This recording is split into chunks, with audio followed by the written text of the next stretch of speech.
My wife, Alison, and I had just said goodbye to relatives and were heading home through a dark, torrential evening rain.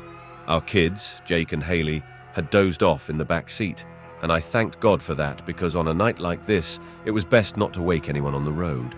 The road was deserted, except for occasionally passing wet, silent fields ravaged by the downpour. Sitting next to Alison, I stared through the window at the flickering streetlights, trying to find peace after a noisy family dinner. But then, something happened that instantly snapped me out of my thoughts. Something deathly pale suddenly flashed on the road, and Alison slammed on the brakes, but it was too late.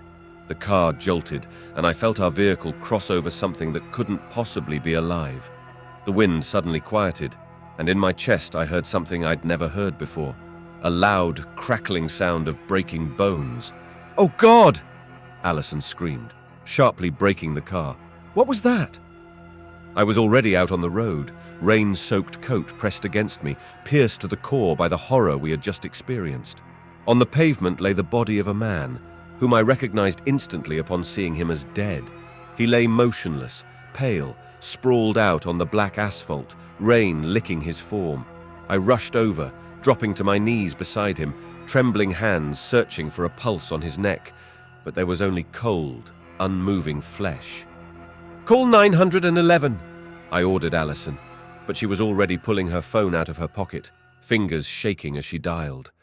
Raindrops pounded the asphalt in time with my heart, chasing away the black clouds that disappeared into the night. Alison opened the back door to shield the sleeping children from the horrific sight that unfolded before us. "Sam, what happened?" Alison's voice trembled as she addressed me, but I couldn't even respond. My mind was focused solely on one thing: how we would ever forget the sound of bones breaking when we returned home. After that dreadful night, nothing seemed the same on the road. Though we managed to get the kids home as quickly as possible, asleep and unaware of what had happened on that road, Alison and I remained in shock. The next morning, I woke up earlier than usual, lying in bed, listening to the rain drumming on the roof. All night long, I couldn't shake the image of that dead body on the road and the impact we had caused. Alison and I sat in the kitchen, trying to drown out our thoughts with cups of coffee, but the silence between us was unbearable. "Sam, what do we do?" Alison looked at me, her eyes filled with concern and worry. "We can't just leave it like this." I nodded, knowing she was right. "We need to find out more about what happened. Maybe there's something in the news." We turned on the television, hoping to find any information, but the screen showed only regular news about weather and politics, not a word about what happened that night on the remote road. We checked several internet news sources, looked through local newspapers. Nothing. It was as if the event never happened, as if Alison and I suddenly became witnesses to something that didn't actually exist. Hours turned into days, and days into weeks, but we never found the slightest mention of the incident. Life seemed strangely normal after what happened, but it left an indelible mark on us. Every time I closed my eyes, I saw that pale, motionless body and heard the horrific sound of bones breaking. Thus began our quest for truth, which led us down paths we never expected to cross. Every day after that tragic incident on the road, we tried to find any information that could give us some answers. Each morning began with checking news sites and searching on social media. We looked for witnesses, information about the accident, even any clues about who might have been on the road that night.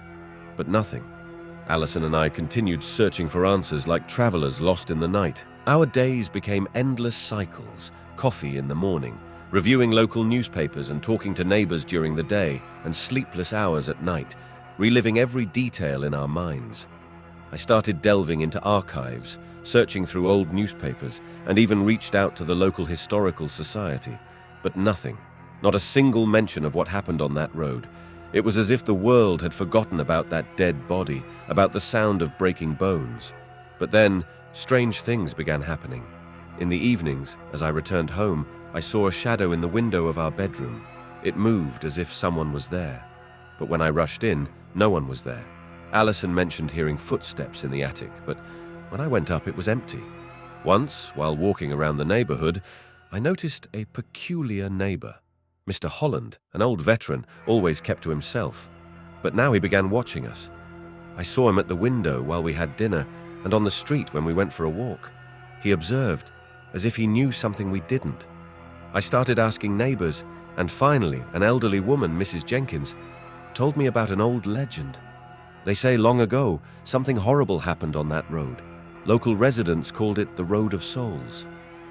The legend goes that where we encountered the dead man centuries ago, there was a graveyard, and something from the past had awoken once more.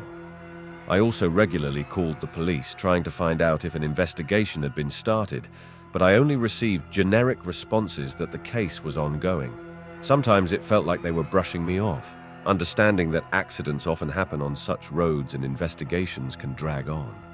My wife wasn't idle either. She went to neighboring houses, questioning neighbors if they had seen anything suspicious that night. But it was fruitless. Once, when I called the police again, I spoke to a dispatcher who suggested I pay attention to the local radio market, where, she heard, people sometimes discuss interesting events that don't make it to the news. Gratefully, I agreed and reached out to one of the radio journalists. Initially skeptical of my request, he promised to look into whether they had received any reports of an unusual incident that night after I explained the situation. I spent endless hours refreshing my inbox, awaiting a response. Every day when I returned home from work, my wife would ask, "Did you find anything new?"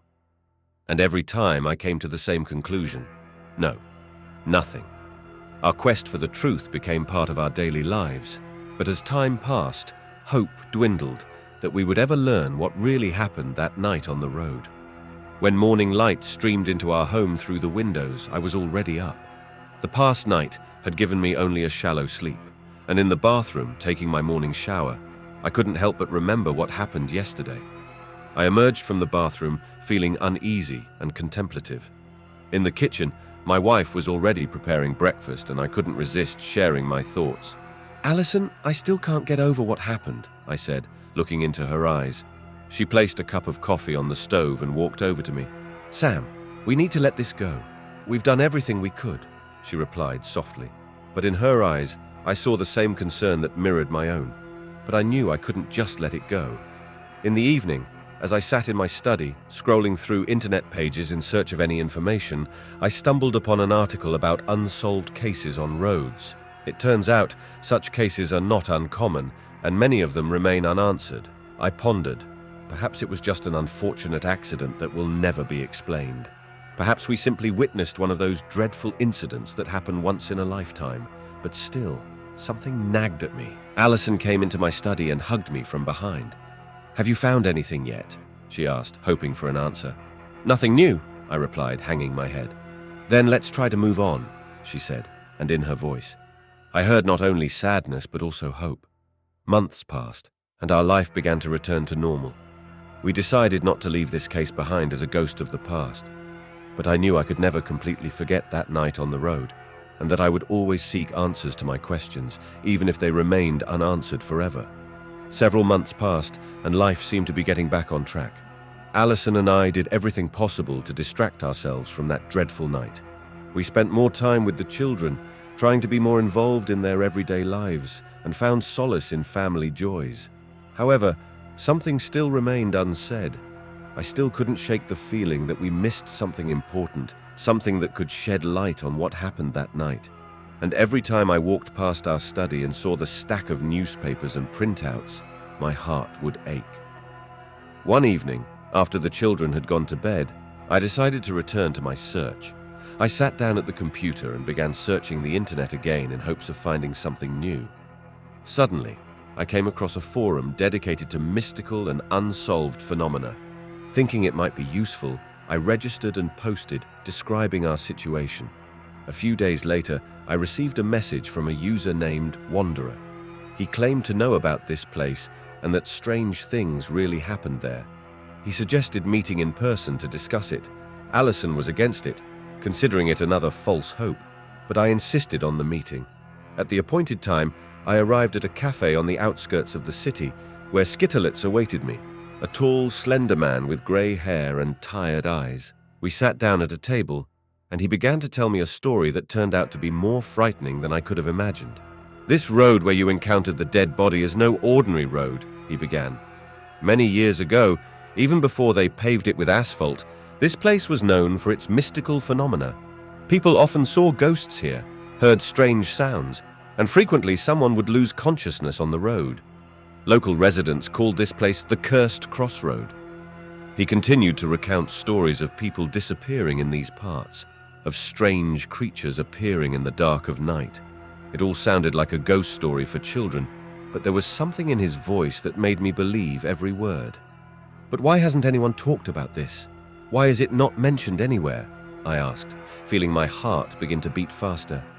"Because those who know the truth are afraid to speak out. This place has attracted the attention of certain people who do not want anyone interfering. Those who have tried to speak out simply disappeared. You must be careful, Sam. Perhaps you have already delved too deeply into this." I thanked him for the information and headed home, pondering over what he had said. At home, I told Alison everything I had learned. She was shocked, but supported my decision to continue the investigation. We began searching for more information about the Cursed Crossroad. We consulted archives, historical societies, and even talked to old residents of our city. Gradually, old stories and legends began to emerge, confirming Skitterlet's words. One evening, as Alison and I were going through old records, there was a knock on the door. I opened it, and there stood Mr. Holland, our peculiar neighbor. He looked agitated and troubled. "May I come in?" he asked. We invited him inside, and he immediately began to speak. "I saw how you were trying to uncover the truth about that night. I know what you've been through, and I want to help you," Mr. Holland said. "I've lived here all my life, and I know that this road is not a simple place. Many years ago, my brother died at that crossroad, and all these years I've been trying to understand what happened. I found records that might be useful to you." He pulled out an old, worn folder and handed it to me. Inside were newspaper clippings, old photographs, and notes written by Mr. Holland himself. Alison and I thanked him and began to study the contents of the folder. Mr. Holland's records opened our eyes to many things. We learned that strange events had indeed been occurring on that road for decades. People disappeared without a trace, and often their bodies were found with no visible cause of death. One note described how local residents gathered and attempted rituals to exorcise the evil from that place, but nothing helped. We continued our investigation, and each new discovery only strengthened our determination to unravel this mystery. But the closer we came to the truth, the more it seemed like we were caught in a whirlpool of events with no way out. We understood that we were nearing a breakthrough, but we also felt that with each step the danger increased. The information we received from Mr. Holland gave us new leads. We decided that our next step would be to find those who participated in the rituals described in the records. Perhaps they had additional information. After extensive searching and conversations with local residents, we managed to locate a woman named Martha, who was one of the last people to attempt to exorcise the evil from the Cursed Crossroad. She lived in an old house on the outskirts of town and initially appeared kind and sympathetic to us. When we met with her, she told us her story. It turned out that she and her family had suffered from unexplained phenomena for many years. Ghosts, voices, objects moving on their own. All of this became part of their lives. At some point, they decided they had to do something about it. "We tried to perform rituals, but it was all in vain," Martha said, lowering her gaze. "Every time we thought we were close to success, something went wrong. We lost people. Some simply went mad. This place is stronger than we thought." Martha offered us something she believed could help, an ancient book with spells and rituals that they used. She warned us that the book was dangerous and could attract even more misfortune, but we were willing to take the risk. We took the book and returned home, determined to study it in detail. For several days, Alison and I didn't leave the house, immersed in reading and analysis. The book was written in Old English, and we had to work hard to understand every word, but eventually we found a ritual that seemed like it could help to exorcise the evil from the Cursed Crossroad. It's time to act.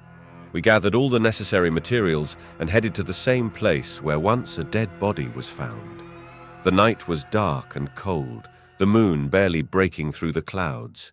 We began the ritual, following every step described in the book. Strange things seemed to happen around us. Trees whispered, the ground trembled, and the air grew heavier. We didn't give up, continuing to chant the incantations, when suddenly a figure emerged from the darkness towards us. It was the same wanderer who had told me about the cursed crossroad. He looked frightened and agitated. "Stop!" he shouted. "You don't understand what you're doing. This is not just a place, it's a portal to another world. You will open a door that cannot be closed." But it was too late. The final words of the ritual were spoken, and something invisible and powerful swept through us. The ground beneath our feet split open, and we found ourselves on the edge of an abyss. Countless eyes filled with malice and hatred stared at us from the depths of darkness, and then we woke up, so to speak. Silence enveloped us, only our uneven breaths breaking it. We returned home, feeling that we had made a mistake, yet achieved something important at the same time. The next day, we realized that there were no more strange sounds or occurrences. It seemed like the evil had gone, but at what cost? Deep down, I knew this story would never end for us. We had learned and experienced too much to simply forget. Sometimes at night, I wake up feeling like someone is watching me from the darkness. I know that evil may return, and we must be ready to face it head-on. Time passed, and our lives began to return to normalcy. But one unresolved matter remained. The police were still investigating cases of disappearances and strange incidents in our city. We understood that we had to somehow pass on information to them without revealing the whole truth.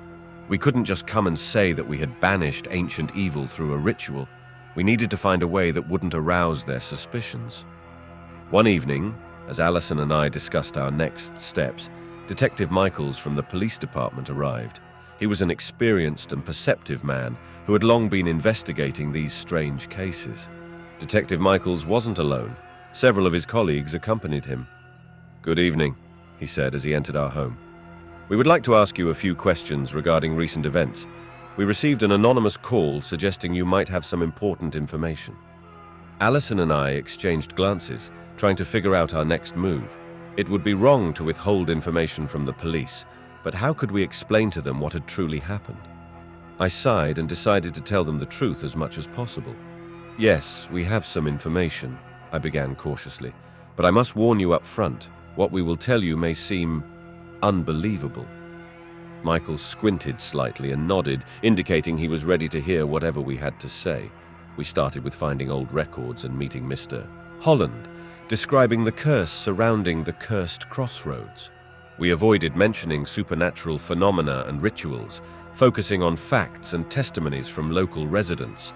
We recounted a series of strange coincidences and disappearances connected to this place, and our attempts to make sense of what was happening.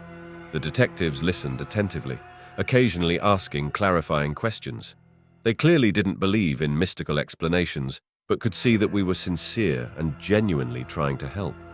"And what do you think actually happened?" Michaels finally asked, after we had finished our account. "We believe that this place is somehow connected to a series of disappearances and strange incidents. Perhaps there are underground passages or abandoned houses used by criminals. We tried to find answers, and now it seems that everything has quieted down, but we're not sure the problem is solved for good." Michaels nodded, making notes in his notebook. "We appreciate the information," he said. "It will help us in our investigation. If you have any new information, please contact us." After the police left, we felt relieved. We had done everything we could to steer them in the right direction without revealing the whole truth. Perhaps now they could find a rational explanation for what was happening and prevent further tragedies. Our lives returned to normal, but the memory of those events stayed with us forever. We became more cautious and attentive to the world around us, knowing that evil could hide anywhere, even in the most ordinary places. As the police began to investigate the case in detail, they uncovered more and more evidence that gradually formed a cohesive picture. Firstly, they noted peculiarities in the behavior of the deceased man, James McCoy. He was a veteran returning from war and, as it turned out, suffered from post-traumatic stress disorder. The police contacted his family, who revealed that James often left home and wandered at night. The last time he was seen alive, he had left in a highly emotional state after an argument with relatives. Secondly, analysis of James's blood showed the presence of strong sedatives, indicating that he may have been under the influence of medication or drugs at the time of the incident. This explained why he was lying on the road and did not react to the approaching car. Police also checked surveillance cameras in the area to track James's movements that evening. The footage showed him walking alone along the road, appearing disoriented and staggering before suddenly falling onto the roadway. These images helped the police rule out the deliberate hit-and-run version and confirmed that it was an accident. However, the question arose why James ended up on that particular road, far from residential areas. Local residents' testimonies helped the police, claiming they had seen James recently near an abandoned house not far from the scene. This house had once belonged to his family and stood empty for many years, serving as a reminder of his childhood and bygone times. Perhaps it was there he was heading that night, haunted by his memories and inner demons. One of the most crucial pieces of evidence found at the scene was James's medical bracelet. It wasn't just an ornament, but a kind of identifier worn by veterans for emergency situations. The bracelet bore his name, phone number, and medical information. Thanks to this bracelet, the police were able to quickly identify James and contact his family. During the investigation, the police discovered that James often visited the abandoned house in search of solace or answers. It turned out that this place held special significance for him. In his youth, he spent time here with his friends, and it was one of the few places in his life where he felt safe. Thus, the picture gradually became clear.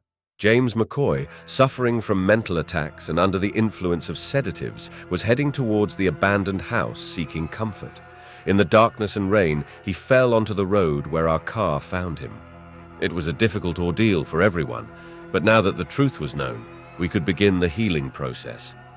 Allison and I understood that what happened was an accident, but knowing that we had done everything possible to uncover the truth brought us some relief. We continued to cooperate with the police, providing any necessary information and assisting investigators in understanding what happened that night.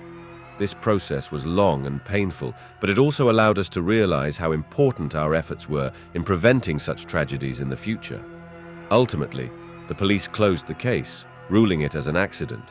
We were able to return to our lives, but with a new understanding of how fragile human life is and how important it is to be attentive and caring towards each other. We continued our efforts to improve road safety, knowing that it would help prevent new tragedies and save lives. Although the police did not immediately conclude that James McCoy's death was an accident, his parents also had a different opinion. They believed that Allison was at fault in this incident. James's parents were deeply shaken and emotionally devastated by the loss of their son. It was difficult for them to accept the accident version, and they began to look for someone to blame.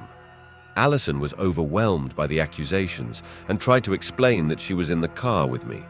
She reminded them that panic disorder is a serious condition requiring professional help, and that James was under medical supervision and taking medication.